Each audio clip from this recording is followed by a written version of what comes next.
어제 저녁 박근혜 대통령이 새누리당 의원과 당협위원장 그리고 등등해서 260여 명을 청와대로 초청해서 만찬했습니다. 어떤 대화가 오갔는지 궁금하죠?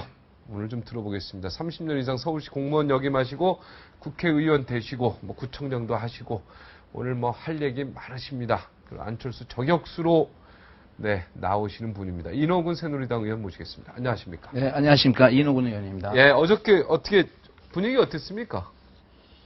대통령하고 처음 밥 먹은 거죠? 예, 아니죠. 작년에도 했습니다. 아, 작년에도 했습니까? 예. 저는 원래 청와대도 옛날에 근무했었기 때문에 예. 여러 대통령을 모셔봤습니다. 네. 그런데 어제는 특이한 게 우선 들어갈 때 한 260명 되죠. 네. 일일이 1대1로 다 사진을 찍었어요. 들어갈 때? 예, 들어갈 때 일일이. 예. 예. 원래 DJ 때도 다 찍었는데요. 아니, 그거는 때도 그렇고. 보통 이제 중요한 네. 그 선거 전이라든지 네. 무슨 이제 특별한 이벤트가 있을 때 그러지 이건 연초니까 의례적인 협조를 구하는 이런 자리거든요. 네. 근데 예상외로 사진을 다 찍고 네. 이제 식사를 시작을 했죠. 네. 그런데 이제 어제 대통령이 말씀하신 거는 여러 가지가 있습니다만 그중 좀 흥미로운 거 네. 한두 가지만 말씀드리겠습니다. 네. 어제 이제 핵심 내용 중에 경제 혁신, 이 문제하고 통일 기반 조성, 통일이 대박이다. 이 문제를 언급하면서 여기에서 이제 인사 중에 이렇게 이제 앞으로도 이런 기회와 자리를 많이 만들도록 노력을 하겠다. 네. 이제 제가 이렇게 언뜻 듣기에는 이제 소통의 의미로 이렇게 새겨놓은 자주 만나겠다. 예, 의원들 자주 만나겠다. 예. 그리고 이제 경제 이야기하고 통일 이야기예요. 예. 그런데 이제 여기서 뭐냐면 식사를 하잖아요, 보통. 네. 우리 한국에서는 보통 식구끼리 식사하지 않습니까? 네. 바로 이렇게 오는 손님을 우리 국민의 식구로서 이렇게 생각하지 않으셨나. 그런 뉘앙스의 말을 이렇게 하시더라고요. 그리고 또 하나는 이건 아마 통일 기반 조성을 통일이 대박이다 하실 때 요건 아마 다른 데 보도가 안 됐을 겁니다. 경랑이 가라앉을 때까지 기다리는 자에겐 아무것도 할 수 없다. 경랑이 파도가 가라앉을 때까지 기다리는 자는 아무것도 할 수 없다. 네. 지금 우리 사회가 경랑을 치고 있잖아요. 남북 문제, 정치 문제, 여러 가지 위기 상황 문제, 경제 문제. 그것이 조용해질 때까지 그냥 가만히 있으면 안 된다. 우리가 적극적으로 헤쳐나가자. 이런 뜻 같습니다. 네. 그래서 어제는 하여튼 화기애애했고 네. 또 아주 즐겁게 네. 그렇게 하고 이재우 의원도 갔죠? 어제 안 보이셨습니다. 아, 이재우 의원 안 가셨습니까? 아마 무슨 개인적인 사정. 그러면 결석하신 분도 몇 분 계시네요. 물론 해외에 계신 분도 있고 지방에 이곳에 이제 회의들 많이 나갑니다. 네. 저희가 회의가 끝났기 때문에. 네. 그래서 각자 사정이 있어서 어떤 내용인지 모르는데. 이재우 의원은 안 가셨군요. 네, 260명 정도 나오셨습니다. 네. 서청원 의원이 건배사를 했다면서요. 통일로, 그러니까 대박으로 이렇게 했습니까? 원래 박근혜 대통령이 당선될 때, 그때 구호 중에 하나 이런 게 있었죠. 대통령 박근혜. 그래서 그 첫 자를 이니셜 따서 대박이라고 했잖아요. 아, 대통령 박근혜를 대박으로.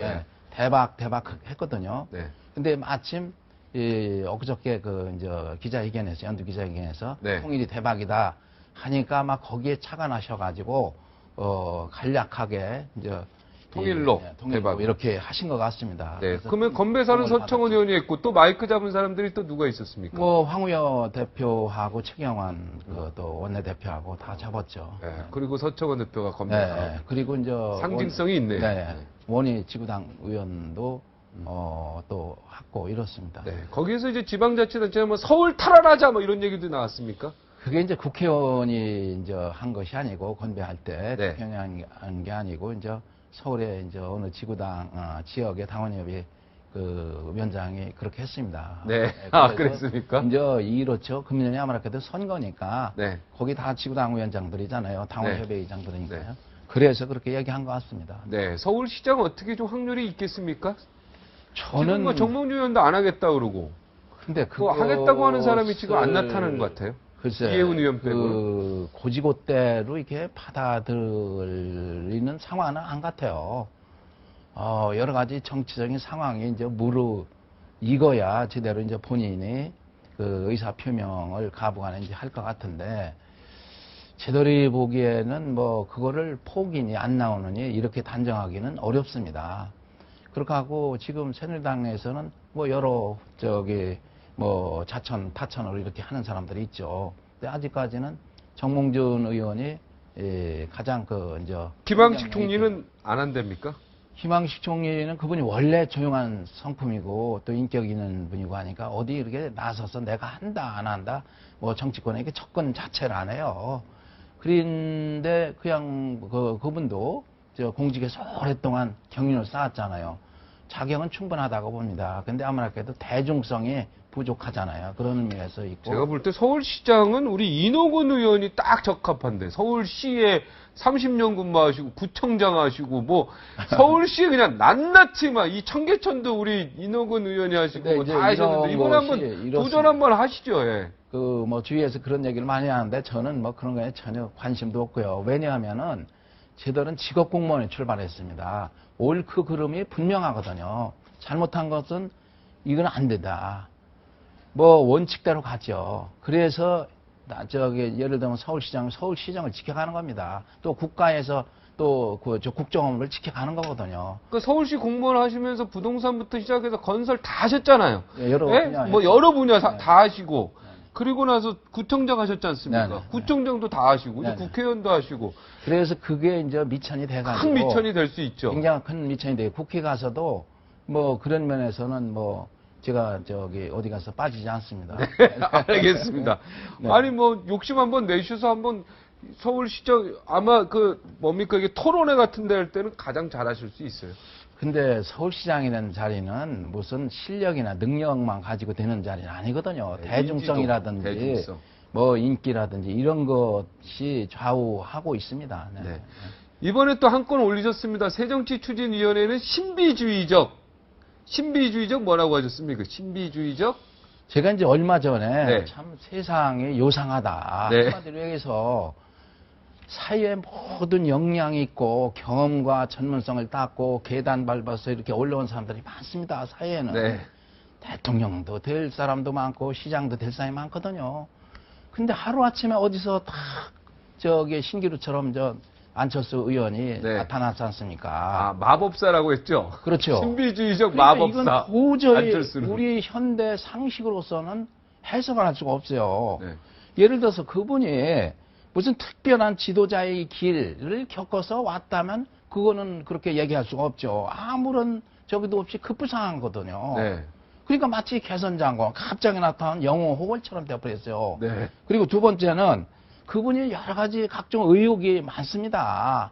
뭐 거짓말에 관한 거 뭐 시리즈도 많이 나와요. 또 뭐 여러 가지 판교 뭐 여러 가지 많은데도 그렇게 보도가 돼도 그분에 관한은 다 면제가 돼요. 네. 그러니까 참 희한한 거예요. 이게 보통 신비스러운 것이 아니잖아요. 네. 그리고 마법사네요, 진짜. 거대 정당이라는 민주당을 거의 침몰시킬 우력을 지금 가지고 있잖아요. 네. 이거는 현대적인 합리적인 사고방식으로는 해석이 안 되는 거거든요. 그러니까 마법사네, 진짜.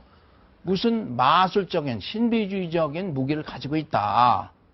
그래서 나는 그거에 아무리 해석할 수가 없어서 그렇게 이제 붙이는 겁니다. 오늘 그 그런데 자료 갖고 그게 뭡니까? 이게 그래서 제가 원래 역사 네. 공부를 좀 많이 했습니다. 역사 공부를 많이 네, 했습니까? 원래 네, 뭡니까? 역사 책도 이렇게 쓰고 그랬는데 네.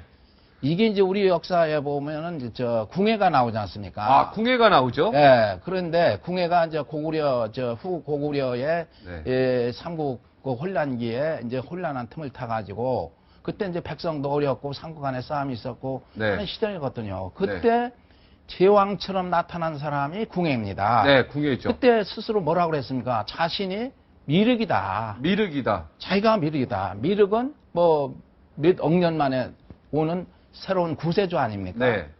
그러니까 이게 미륵 사상이라고 그러죠. 오늘날도 걸핏하면 장차 언제는 미륵이 나타난다. 이런 구세주가 나타난다는 얘기입니다. 이분이 지금 궁예랑 안철수를 구분한 거네요. 네, 그렇죠. 그런데 네. 이 전도 수단이 뭐냐면은 저 궁예는 관심법입니다. 사람을 마음을 읽는다는 얘기거든요. 네. 그리고 마음속에 이상한 것이 있으면 마구니로 몰아치워요. 네.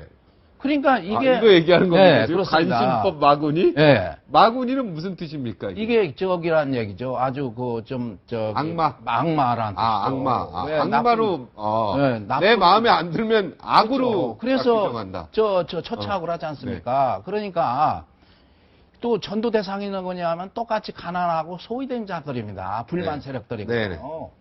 근데 그게 결국 뭐로 합쳐지면 내가 구원하는 구세주로 왔다 이겁니다. 네. 근데 결국은 다 저 왕관한테 쫓겨나고 저 비참한 끝을 맞죠.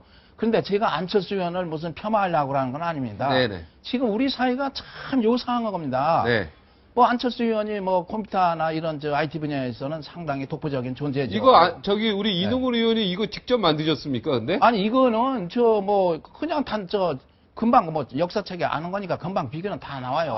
이거 대단하십니다. 그래서 이러고 만드. 이거는 뭐냐면 야. 안철수 의원도 결국은 대권을 가려고 하는 거 아닙니까? 이 그렇죠. 혼란한 당연하죠. 사이에 새롭게 나타나서 그 교리가 뭐냐면 새정치라는 겁니다. 그건 맞죠, 사상.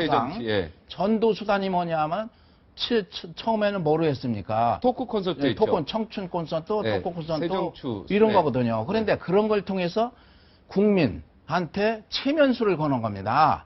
그러니까 예를 들어서 이거 위험한데. 이거 네, 위험해. 상당히 정치적인 이거 체면, 네. 이건 정치하게 나온 네. 겁니다. 네. 순간적으로 무슨 일을 벌어지거나 체면수를 걸으면 함정적인 판단이 어려워지거든요. 네.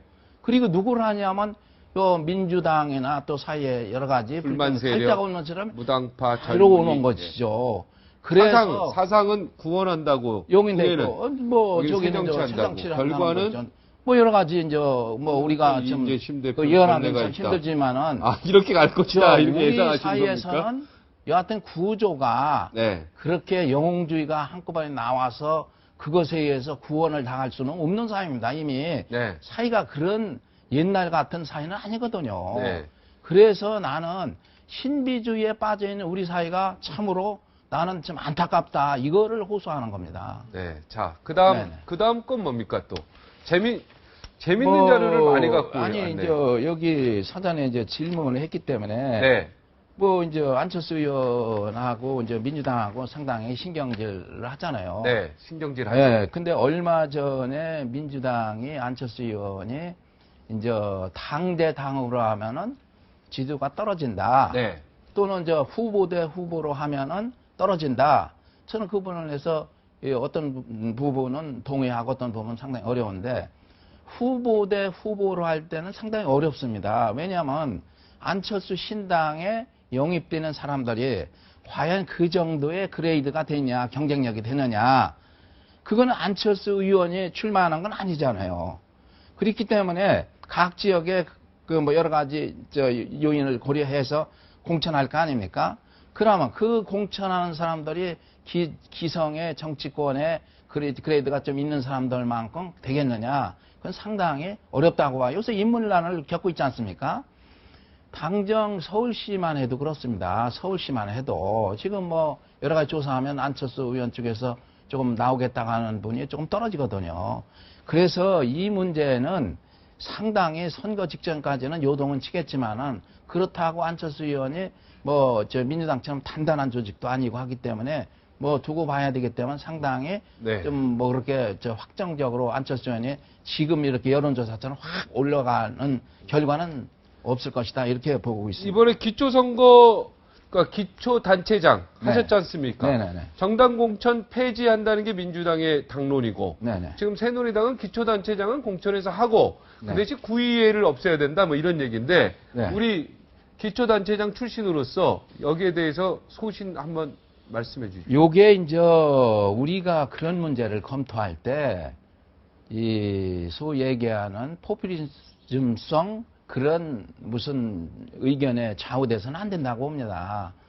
과연 헌법적 가치에 맞게 헌법에 어긋나느냐 안 어긋나느냐 그 문제가 심도 있게 지금 검토가 되고 있습니다. 뭐냐면은 이 문제가 바로 쟁점이 된 건 2003년도에 그 충남 공주에서 당명 이름을 가지고 나왔다가 자민련이라는 당명이 나왔다. 그게 선거법 위반이라고 그래서 형사 고발했더니 이것을 억울하다고 해서 소송을 하다가 판사가 이상하다. 이게 우연론인 가능성이 있다. 그래서 헌재 제소를 해서 헌재에서 이 소위 얘기해 정당 표시를 금지시키는 행위가 당시 법이었습니다. 네. 그러니까 그것이 우연이다. 이렇게 이제 결정을 내렸습니다. 그래가지고 이제 지난번 공청회하고 전론과 토론할 때 그 담당 헌재 주신 재판관을 의견을 들어봤어요. 그러니까 이거는 거의 우연에 가깝다. 그리고 새로 또 없애면 또 만일 그것이 제소돼 가지고 헌재에서 또 우연론 내리면 그럼 기존의 선관계가 어떻게 되겠느냐. 이제 이런 아주 근본적인 문제가 있습니다. 아무런 그게 가치도. 기초의회 얘기하는 겁니까? 네, 그렇습니다. 기초의회. 예. 지금 기초의회는 공천하죠, 지금도. 예, 공천하죠. 네. 그런데 문제는 그 이유가 하나는 뭐냐면 정치적 표현의 자유에 어긋나고 공천을 안 하면 정당 표시가 했던 것을 금지를 시키면은 두 번째는 왜 기초의회는 금지시키고 광역의회는 하느냐. 이건 헌법상 평등권의 또 위반이라는 겁니다. 네. 그리고 정당 제도의 골간을 무시하는 이런 처사라는 거예요. 그러니까 기초단체장 출신으로서 이거를 공천제 폐지하는 건 안 된다는 얘기네요. 제가 말씀을 들어보니까. 저는 이제 만약 그런 문제가 전제가 해결이 말끔하게 된다면은 뭐 상황에 따라서는 될 수가 있는데 이게 헌법 문제이기 때문에 헌법에 네. 위배되는 거다. 네, 그렇게 그러니까 봅니다. 당에서 공천을 해야 된다. 근데 이게 그렇다면 왜 그러면 시민들이 공천을 하지 말라는 제도가 많이 나오느냐? 국회의원하고 맨날 돈 받고 글쎄요, 왜 돈 그렇잖아요. 받고 왔다 갔다 하고 돈 받고 뇌물 주고 그 대가로 공천해주고 이러니까 네, 그런 거 그런 아닙니까? 얘기가 나오는데 네. 이제 그건 한 10년 전, 20년 전 얘기입니다. 지금 어떤 상황이냐면 제가 예를 들어서 어느 구의원이나 누구한테 하다못해 돈 명절 받았다. 때 뭐 소고기 한 근이라도 받아먹으면 갑과 을이 바뀝니다. 그러니까 이런 상황이 많이 바뀌었거든요. 그리고 네. 이거는 공천 제도를 소고기 한 근 가지고 가까이 바뀌진 아니 않죠. 협박을 하거든요. 아, 협박합니다. 소고기 한 근. 예, 근데 가지고 나올 때는 뭐 네. 10근 가지고 나왔다 이렇게 할 네. 거 아닙니까? 아. 그래서 이게 보통 무서운 세상이 아닙니다. 네. 요새 부조돈도 못 하고 있어요. 촬영당해요. 그러니까 와. 이게 이제 깨끗해지는데 더 깨끗하게 위해서 예를 들어서 완전 경선 제도를 하자. 뭐 이런 주장이 나오고 있습니다. 경선제도는 찬성하시고. 저는 찬성합니다. 네, 그런데 알겠습니다. 이게 경선이 될 수 있는 지역이 있고 못하는 지역이 있고 그렇습니다. 네. 저기 오늘 공기업 부채 얘기도 좀 하셔야 되는데 시간이 다 됐는데 간략하게 한 말씀 해주시겠습니까? 간략하게. 공기업 부채 문제. 이 공기업 부채는 중앙만이 공기업에 있는 게 문제가 아니라 네. 지방 공기업이 있습니다. 지금 네. 지방 공기업이 몇 개냐면 보시겠습니까? 주세요. 네. 423개가 있는데 여기에 부채가 여기에 이제 서울시가 많네요. 네. 서울시. 아니 서울시가 부채도 크니까 많네요. 이게 이제 이 제일 상위 부채나 여기는 이제 저기 중심을 해놨습니다. 보수 네. 기관장 보수를 중심으로 해놓은 건데 서울시가 여기 이제 10개를 뽑은 건데 가장 좀 부채나 이런 것에 비해서 보수를 많이 주는데. 네, 사장 사장에 보수, 서울, 기관장 연봉상. 네, 서울 메트로 1등, 도시철도공사 2등, 서울시설관리공단 4등, 그 다음에 또 서울시 SH공사 9등. 이랬죠. 그러니까 이게 뭐냐면 결과적으로 지방 공기업이 저렇게 부채가 많은데도 불구하고 보수는 또 저렇게 많이 준다. 그렇다면은 이게 부채나 이런 문제부터 해결하려는 예형적인 표시나만이라도 그게 안 보인다는 겁니다. 네, 자 59초 후에 다시 돌아오겠습니다.